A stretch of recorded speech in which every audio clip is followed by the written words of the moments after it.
The woman in seat 14F hardly drew a single glance that morning. She moved through the boarding lane like a quiet shadow, blending into the steady flow of passengers at Phoenix Sky Harbor Airport. No one paused, no one smiled, no one even noticed she was there. The gate agent scanned her ticket without lifting her eyes. The businessman behind her sighed impatiently, as if she personally slowed down the line. And the teenager beside her scrolled on his phone so loudly that even her soft, "Excuse me," went unheard. She wore simple clothes, navy jeans, a faded green jacket, and sneakers worn from years of use. Her black hair was tied into a low, practical bun, and she carried nothing but a weathered canvas backpack and a paperback book with bent pages. Everything about her signaled an ordinary woman on an ordinary flight. No one would have guessed she had once stood in rooms where generals saluted her. No one imagined that the names stitched on her old military tags could make fighter pilots straighten like steel. Inside the cabin of Flight 612, people filled their seats with the distracted energy of early travel. The woman quietly slid into her window seat, tucked her backpack beneath the chair, and rested the book in her lap. Around her, the world kept moving without ever truly seeing her. The flight attendant gave a polite greeting, but her eyes drifted away before the words even finished. The man in 14E immediately claimed both armrests as though defending territory, and the young woman in 14D dropped into her seat with oversized headphones, shutting out the world entirely. Still, the woman did not seem bothered. Her calm expression remained steady as the engines began to hum. When the aircraft rolled down the runway and lifted into the bright Arizona sky, she simply opened her book, letting the words steady her breath. For nearly an hour, nothing disturbed the rhythm of the ordinary flight. Drinks were served, passengers settled into their routines, and a quiet stillness filled the cabin. But even in stillness, the woman's eyes seemed to observe more than she let on. Now and then, she glanced out at the wings, studying the smooth arc of airflow with an almost instinctive familiarity. Her fingers tapped lightly against the cover of her book, not nervously, but with the discipline of someone used to waiting for signs most people never notice. Then, at 9:16 a.m., everything changed. A sharp, violent jolt tore through the aircraft like a giant fist. Passengers gasped. Overhead, bins rattled. A coffee cup clattered to the floor. The woman's book slid from her hands. And then came the sound, a thunderous boom that echoed through the fuselage, followed by a deep shudder that made the cabin tremble. The aircraft veered slightly left. Masks dropped with a sudden hiss. Panic spread through rows like wildfire. People screamed, grabbed their seats, reached blindly for the yellow cups dangling above them. The flight attendants tried to steady themselves, shouting instructions no one could fully hear over the ringing alarms. Through the chaos, the woman in 14F lifted her gaze toward the window. Her eyes sharpened instantly, transforming from soft and unassuming to focused and calculating. Outside, she saw the left engine spitting trails of smoke, its casing shattered, metal fragments tumbling into the sky. She took in the vibrations, the tilt of the wing, the uneven thrust, reading each detail the way a seasoned musician reads sheet music. She inhaled once through her oxygen mask, steady and controlled. And in that single breath, she understood everything. The type of failure, the danger of losing hydraulic control, the imbalance threatening the aircraft's stability. Her ordinary expression shifted. Something fierce and deeply trained flickered behind her eyes. Passengers cried out around her, unaware that the quiet woman beside them had once guided wounded aircraft through storms of fire. They did not know she had learned to stay calm in moments that turned even veteran pilots pale. They only saw a stranger sitting still while their world broke apart. The plane lurched again, nose dipping slightly. The cabin filled with the raw sound of fear. But as the alarms wailed and the engines groaned, the woman slowly unbuckled her seatbelt. The young woman in 14D stared at her in disbelief. "Ma'am, what are you doing? Sit down, please." But the woman in 14F did not sit. She rose with a quiet confidence that did not match the shaking cabin. Her hand pressed the call button 3 times in rapid succession, a pattern only a select group would recognize. Her voice was calm, steady, almost unnervingly controlled. "I need to speak to your cockpit crew. Now." No one yet knew who she truly was. No one knew that the moment her name reached the radios, F F-22 pilots would rise to full attention. No one knew that the fate of everyone aboard was now resting in the hands of the ordinary woman standing in the aisle. But they would. They would soon know her name. The aisle shook beneath her feet as she moved forward, the aircraft trembling from uneven thrust. Passengers clung to seats, crying or whispering prayers. But the woman in 14F walked with the steady balance of someone who had crossed unstable floors thousands of times. Her steps adjusted automatically to each dip of the fuselage, to each roll of the wings, as though her body remembered movements her civilian clothes tried to hide. A flight attendant hurried toward her, eyes wide with fear and frustration. "Ma'am, you must return to your seat," she shouted, gripping the overhead bin for balance. The woman met her gaze with calm intensity, not arrogance, not panic, just absolute certainty. "I need a line to your flight deck," she said, voice low but firm. "They need information they don't have." The attendant hesitated. Something in the stranger's tone, disciplined, clipped, the kind of tone used by people who give instructions in emergencies, not receive them, made her pulse stutter. But even then, protocol screamed in her mind. "I can't let a passenger." The woman leaned closer. "Your aircraft has asymmetric thrust, hydraulic loss, and structural vibration. If the flight deck doesn't adjust for differential control immediately, you're minutes from losing roll authority. You don't have time to argue." The attendant froze. How could this unremarkable woman know any of that from the cabin? Her voice cracked as she pressed the interphone. "Captain, there's a passenger. She says she's a pilot, and it sounds important." The cockpit responded sharply. "Jessica, we don't have time for passenger speculation." The woman gently took the handset. Her breathing was steady despite the masks dangling, alarms blaring, and cabin swaying. "Captain, this is Colonel Elena Morgan, United States Air Force, retired. Call sign Sparrow. I need you to listen to me." Silence. A long, disbelieving silence.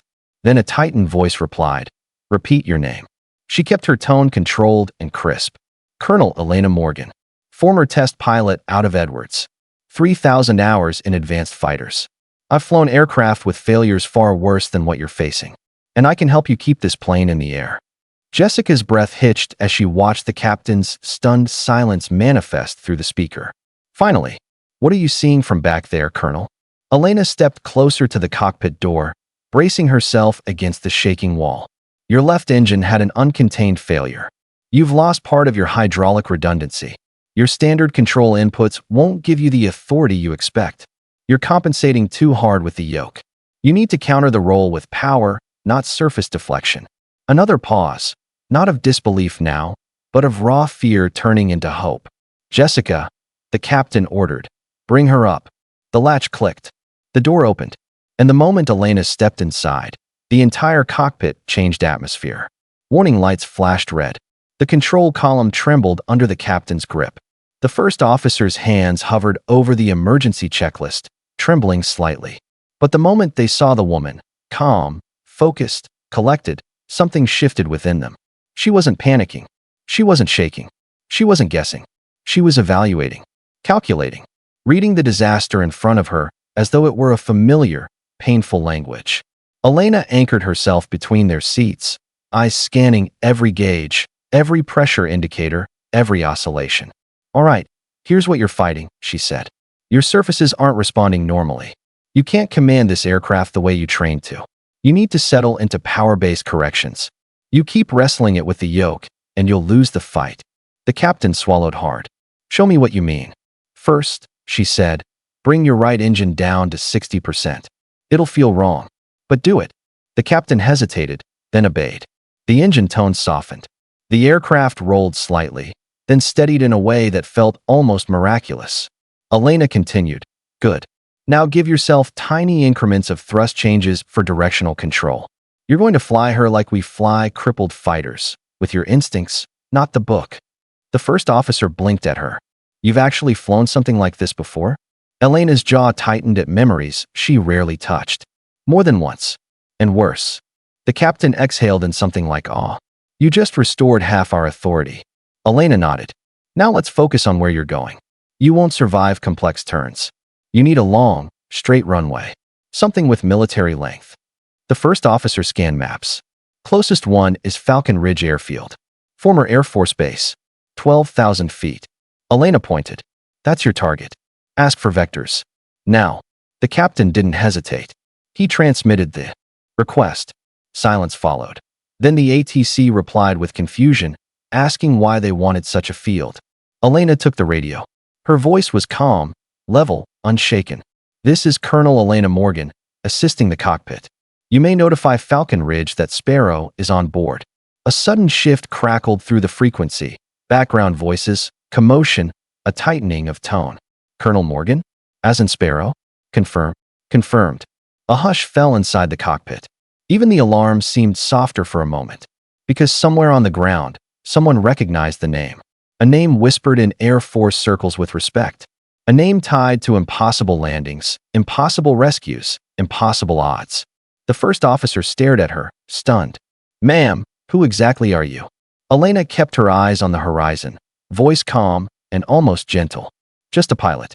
One who refuses to let anyone die today. And outside, far below, bases and aviation centers began spreading the word. Sparrow is in the sky again. Falcon Ridge Airfield appeared on the navigation display like a lifeline drawn across the chaos. A single, long runway stretched across a wide plateau, once home to sleek military jets, but now used for cargo operations and occasional training flights. For Elena Morgan, it looked like the only place on Earth where survival was still possible. Inside the cockpit, the tension thickened as altitude bled away. The aircraft vibrated with a low, uneven rumble, the sound of an airframe fighting to stay airborne. Warning chimes echoed every few minutes, reminding them time was running out. The captain's hands trembled slightly on the throttles, while the first officer's lips moved silently as she recalculated approach settings again and again, hoping the numbers would somehow become kinder. But Elena's focus was razor-sharp. Listen to me, she said, steady as a metronome. This plane will resist every adjustment you make. You're not flying a normal descent. You're coaxing a wounded machine to cooperate. The captain nodded, his fears slowly replaced by something else, respect. Tell us what to expect. Elena leaned forward, one hand braced on the instrument panel. As you descend, the airflow around your damaged left side will get more unstable. It'll try to roll you left every few seconds. Don't fight with the yoke. Think with your engines. Your right engine is your steering wheel now. The first officer shook her head in disbelief. We've never trained for this. I know, Elena said softly. No commercial pilot does. But today, we make it work. The radio crackled. United 612 Heavy, Falcon Ridge Tower. Emergency response teams are in full deployment. Colonel Morgan, this is Tower Supervisor Briggs. I served at Langley. I've heard your name. Elena's voice stayed calm. Good. Then you know what we're up against. Briggs exhaled audibly. Yes, ma'am. We've cleared all surrounding airspace. Every vehicle is standing by. Just tell us what you need. Elena watched the ground rise slowly beneath them, the airfield still miles away. I need a straight-in approach and no runway turns. Keep the path clean. And notify the base operations. There may be significant runway damage if our landing gear doesn't align properly. Briggs responded without hesitation. All understood, Colonel. Good luck. The cockpit fell quiet again. The only sounds the groan of straining metal and the deep hum of the remaining engine. Elena studied the horizon, calculating angles, descent rates, and the precise moment when everything needed to shift. Then the aircraft jerked sharply. The cockpit lurched. Alarms flared. The first officer gasped. We're losing more hydraulic pressure. Pitch response is sluggish. The nose dipped, then rose too sharply. The aircraft oscillated like a wild pendulum. Passengers screamed in the cabin as turbulence rocked them violently. The captain fought to regain control. I can't get stable airflow. She's not responding. Elena placed a steady hand on his shoulder. Captain, trust the power. Reduce thrust by 4%. Now. He obeyed. The aircraft steadied slightly. The oscillation slowed.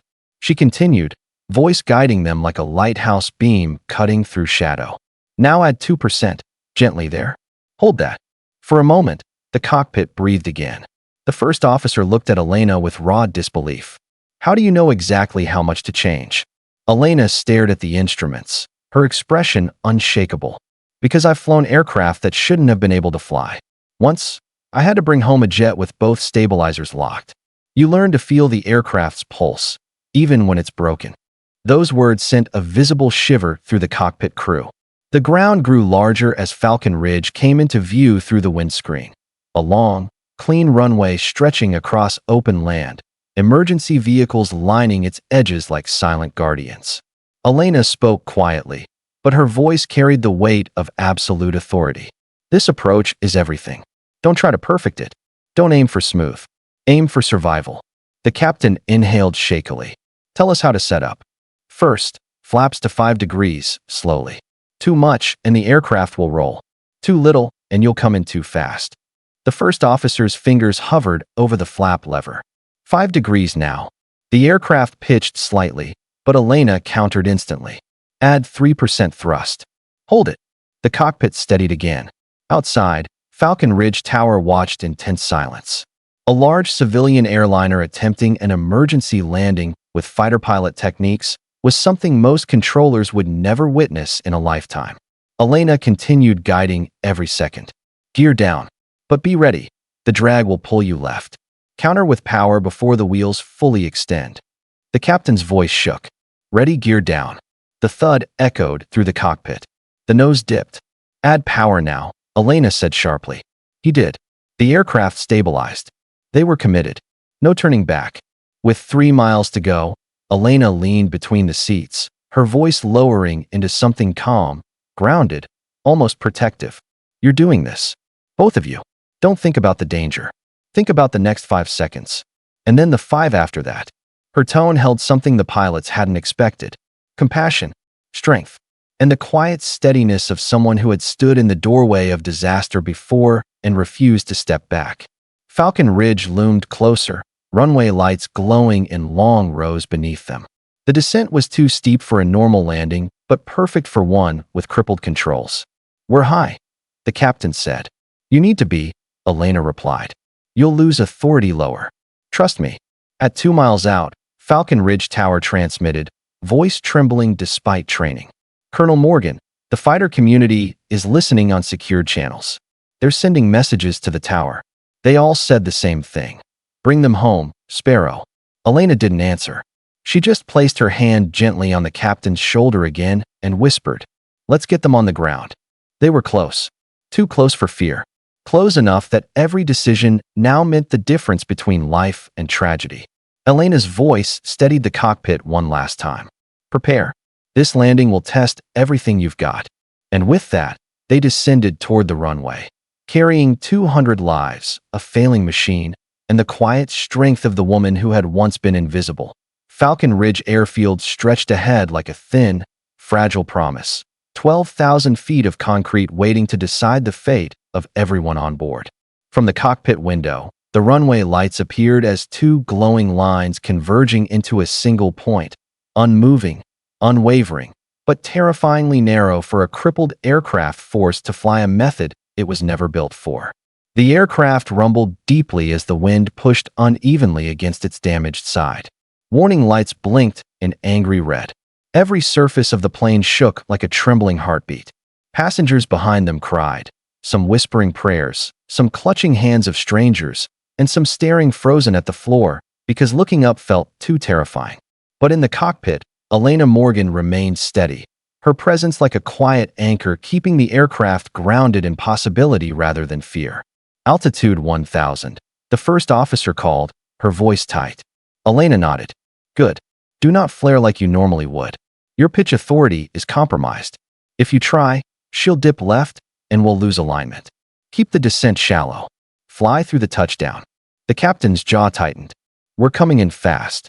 You have to, Elena answered. A slower speed means the left wing drops sooner. Maintain 170 knots. It'll feel wrong, but it's what will keep us alive. The airfield grew clearer, fire trucks aligned like sentinels, rescue teams poised in tense silence, emergency crews ready for anything. Even from this altitude, Elena could sense the anticipation rising from the ground.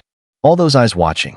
All of them waiting for a miracle from a civilian jet guided by a fighter pilot's instincts.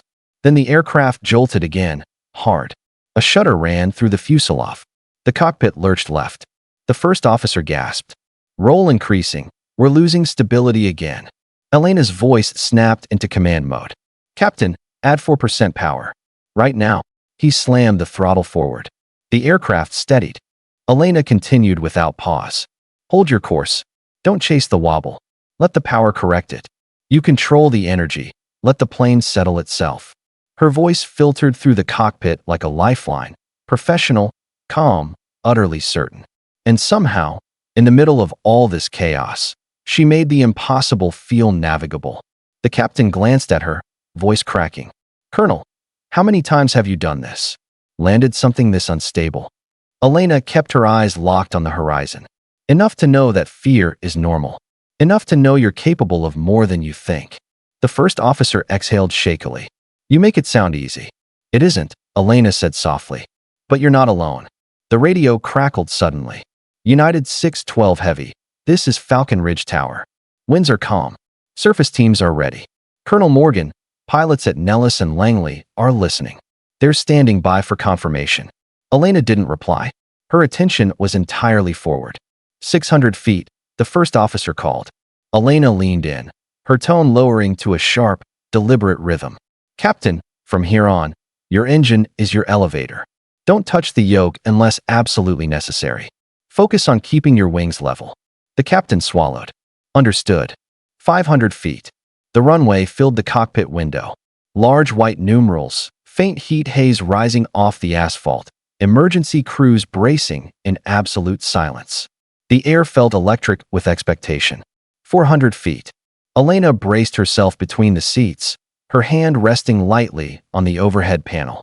350, the first officer whispered. Hold your descent, Elena said. Keep her nose down. Let the wheels meet the runway before the plane decides otherwise. The captain whispered. This feels too steep. I know, she replied quietly. Trust me. 300. The ground rushed upward with terrifying speed. 280, 250. Elena's voice sharpened. Captain, this is it. Small power increase, 2%. Hold. Don't change anything else. He did exactly as she said. 200 feet. Passengers in the cabin fell silent. Even the crying stopped. Everyone felt it. The shift, the weight of the final moments pulling them toward whatever fate awaited. 150. The plane dipped slightly left. Elena reacted instantly. Counter with power, not with the yoke. He nudged the throttle. The aircraft leveled. 100 feet. The emergency vehicles blurred below.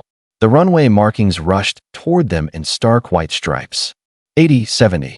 Elena's voice softened, turning almost human again. You're doing beautifully, Captain. Don't second-guess yourself now. 60, 50. The captain's breath hitched. Here we go. Do not flare, Elena commanded. Fly straight into it. 40, 30. The nose wavered. 20, hold it, hold. 10. Thud. The wheels slammed into the runway with a brutal force that shook the entire cockpit. The plane bounced once, violently, then slammed down again. The brakes screeched. Spoilers erupted upward. Elena shouted, full reverse thrust. Maximum braking now. The aircraft roared as the engines reversed, screaming like thunder across the tarmac. The cabin rattled. Objects spilled. Passengers cried out. The ground speed fell. 150 knots. 110. 90. 70. Elena kept calling out calmly, hold center. Don't fight the drift. Let her bleed speed. Stay on the reverse thrust. Lights flashed outside. Smoke rolled off the brakes. 50 knots, 40. Emergency crews ran alongside now, ready for anything. 30. The aircraft groaned, resisted, then slowly, finally, stopped. Complete silence filled the cockpit. The captain sagged forward, shoulders trembling. The first officer covered her face, tears slipping through her fingers. And Elena Morgan slowly exhaled. Her eyes softened. Her rigid stance relaxed for the first time. They were alive. Every single soul on board. The radio crackled to life with a reverent, shaken voice. United 612 Heavy. Falcon Ridge. All personnel safe. Colonel Morgan, the entire airfield is watching. Whenever you're ready, we'd like you to step outside. The captain turned to her, voice breaking. You didn't just help us. You saved us. Elena looked at him gently. No, we saved them. Together. But deep inside, she knew the world outside wasn't applauding the crew. They were waiting for her. Because word had already spread through military channels by now. Sparrow had just pulled off the impossible. The cabin doors opened with a metallic hiss, and cold air rushed into the aircraft. For a moment, no one moved. Passengers remained frozen in shock, hands still trembling from the violent landing. Some clutched seatbacks, others held strangers' hands as though afraid to let go. The cabin that had been full of panic only minutes earlier now sat in stunned silence, an overwhelming, grateful quiet. Then a single voice broke through. A woman in row 17 whispered, "We're alive. We're actually alive." Her voice cracked, and within seconds, others began murmuring too. The shock loosened its grip, and emotion flooded in. People cried openly, embracing whoever stood closest. A child sobbed into her mother's shoulder. A businessman pressed his palms together, whispering thanks under his breath. But all eyes shifted when Elena Morgan stepped back into the aisle. She didn't walk like a hero. She didn't look triumphant. She looked human, exhausted, pale, her shoulders heavy with the weight of responsibility. Yet the moment passengers recognized her, the woman from 14F, the quiet one no one noticed before, something powerful rippled through the cabin. "She saved us," someone whispered. "That's her," another said softly. "The pilot they brought to the cockpit." And then it happened. Row by row, passenger by passenger, people stood. Not because they were evacuating, not because they were instructed, but because respect demanded it. They rose to their feet as she passed, silent but reverent, as though standing for someone they owed their lives to. Elena shook her head gently. "Please, you don't have to do that." A man stepped forward, the same man who had ignored her earlier on the flight. His voice wavered. "Ma'am, if it weren't for you, I wouldn't see my kids again. Standing is the least I can do." Others nodded, tears on their cheeks. For a woman who preferred invisibility, the attention felt overwhelming. But she accepted their gratitude with quiet grace. Outside the aircraft, emergency crews had formed a corridor. Firefighters, medics, airport staff, every one of them stood waiting, their posture straight, their expressions solemn. The moment Elena appeared at the top of the mobile stairs, the entire line stiffened instinctively. A firefighter captain stepped forward. "Colonel Morgan, welcome to Falcon Ridge." "It's an honor, Colonel." Her title traveled quickly through the crowd. By the time she reached the bottom of the stairs, more vehicles had arrived. Police cruisers, base personnel, even a few civilians who had rushed after hearing the news. Reporters scrambled behind barriers, cameras raised, voices shouting questions that blended into indistinguishable noise. "Colonel, how did you? Did you take control of the aircraft? Is it true the plane was minutes from disaster?" Elena raised a hand gently. "People need space right now. Please give them room." Her composure only made the crowd respect her more. Then the atmosphere shifted when three familiar silhouettes stepped out from a small military transport vehicle parked near the terminal. Air Force officers, two majors and a lieutenant colonel, flight suits on, squadron patches visible, expressions solemn. Elena's breath caught. She recognized the patch instantly. The 71st Fighter Training Squadron, her old unit. The lieutenant colonel approached first, heels clicking sharply on the concrete. He snapped to attention and saluted her, crisp, flawless, full of reverence. "Colonel Elena Morgan," he said, voice steady. "The moment we heard your call sign over open channels, we came as fast as we could. On behalf of your former squadron, welcome back." Elena instinctively stood straighter, returning the salute with the same level of precision. "Thank you, Colonel Reyes, it's good to see you." The two majors behind him saluted as well. One of them, Major Clark, whom she remembered as a rookie years ago, stepped forward with glassy eyes. "Ma'am, you taught me emergency handling and training. I remember you warning us that one day a pilot might need to improvise beyond the manual. Today you proved it." Emotion tightened Elena's throat. She hadn't expected familiar faces. She hadn't expected any of this. More military vehicles arrived, SUVs carrying officers from bases across the region. Word traveled fast in the aviation world, and even faster in the fighter community. By now, the story was spreading across secure channels, group messages, and even civilian networks. Sparrow guided a commercial jet down. She taught them differential thrust in real time. She kept the wings level with a left-side hydraulic failure. The legends were already beginning. A base coordinator approached Elena with a soft grin. "Colonel, would you step inside the terminal? There are people waiting to meet you." Elena hesitated. Are you sure that's necessary? Reyes answered gently. You didn't just land an aircraft. You restored hope for everyone watching. When she entered the terminal, the reaction nearly brought her to her knees. Hundreds of people had gathered, passengers, families, base personnel, civilians who heard the news. The moment they saw her, applause erupted like a wave crashing through the building. People clapped, shouted her name, raised their phones to capture the moment. Some cried openly, overwhelmed by relief. And amid the applause, something even more powerful happened. A group of fighter pilots, some active duty, some retired, stepped forward. They didn't clap. They stood at full attention, back straight, hands sharp, faces steady. A salute reserved not for fame, but for respect earned through years of service and sacrifice. Elena's eyes stung. She recognized two of them, pilots she had trained, now seasoned aviators standing before her with gratitude glowing in their eyes. Ma'am, one said quietly, we wanted to make sure you knew. You're still one of us. The applause built around her, echoing off the high ceilings, thunderous and overwhelming. Elena lifted her chin, blinked away emotion, and returned the salute with perfect form. A woman she didn't recognize, a young captain, stepped forward. Colonel Morgan, the Air Force is proud of you. The aviation world is proud of you. And everyone here is alive because of what you did. Elena's voice dropped to a whisper. I only did what any pilot would. The captain shook her head gently. No, ma'am. You did what only Sparrow could. For a woman who spent years trying to fade into ordinary life, there was no invisibility left. Not today. Not after saving 200 souls with knowledge no textbook could teach. The world had already learned her name. And the sky knew it best. Hours after the landing, the chaos around Falcon Ridge had softened, but the weight of the day still hung in the air like a fading storm. The sun dipped low on the horizon, washing the airfield in streaks of gold and violet. Investigators circled the damaged aircraft, crews checked every bolt and panel, and passengers were escorted to waiting buses. But Elena Morgan finally found a quiet corner near the fence line, a place where she could breathe for the first time since the crisis began.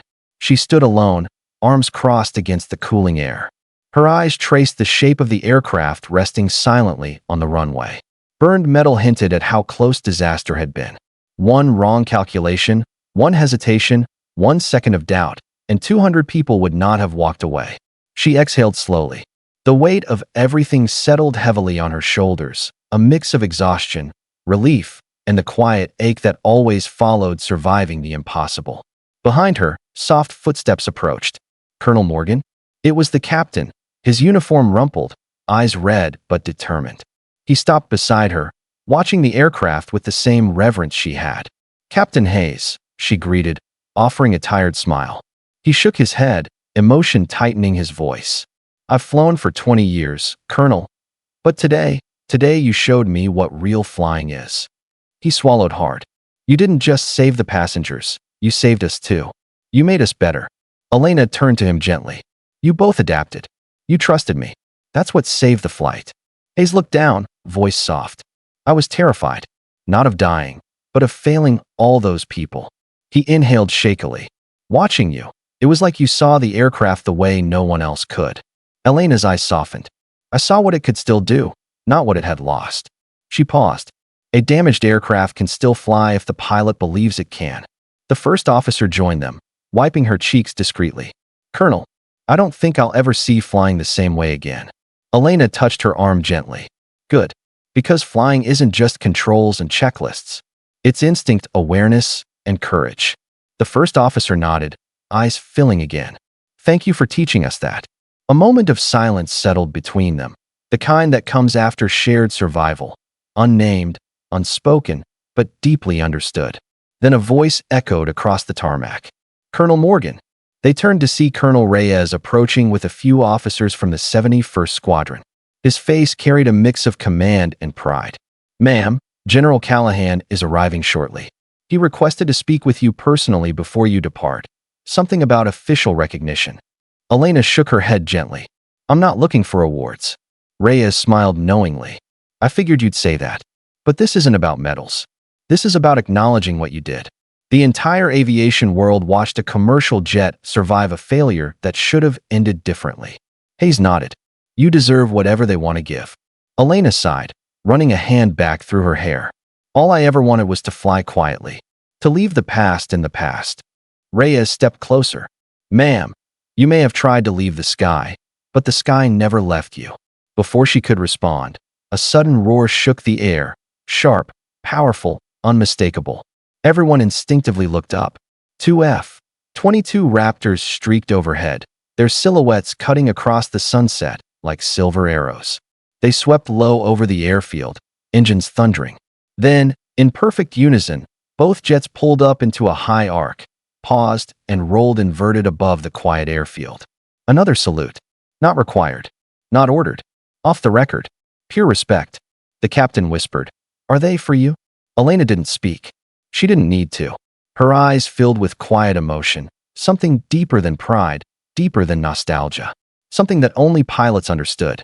Something born from years of service, sacrifice, and silent memories of missions that left scars most would never see. Reyes murmured, the fighter community never forgets its own.